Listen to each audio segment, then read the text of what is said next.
GBPUSD analysis today. Hello friends and welcome to your channel TubeCore. In this video, we'll talk about pound against dollar. Before we start the video, if you are new to the channel, then make sure you subscribe to the channel, hit the like button, press the bell notification, and below the video, you will find some links. You can join the free Telegram channel if you want some free signals every now and then, and check out the prop firm and the brokers here. Subscribe, like. Let's get back and starting with the top down approach with weekly chart. In weekly, we don't have much clarity. It hasn't been moving much in last 4 weeks. It has been consolidating, and yeah, so we are on the verge of a breakout, I believe. So let's come back to daily.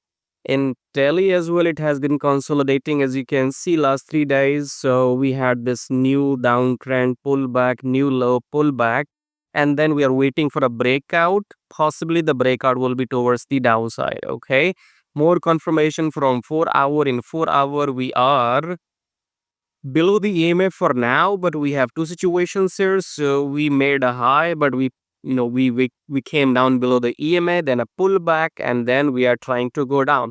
But this low did not break this low. So anything is possible.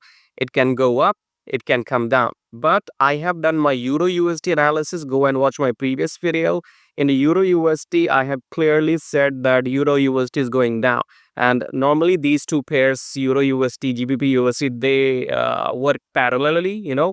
So if Euro USD gonna go down, then the GBP USD is also supposed to go down. Okay.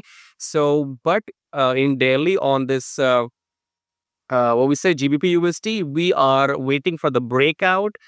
I'm assuming the breakout will be towards the downside. So if you are looking for swing trading long setups, look for shorts in GBP USD, because confirmation from Euro USD is that Euro USD is going to go down. So GBP USD is also supposed to go down. Okay.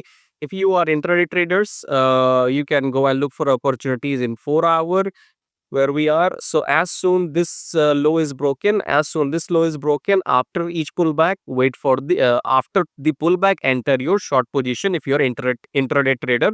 But more likely go for shorts and trade according to Euro USD. So subscribe, like, and I'll see you in my next video. Join Telegram and take care.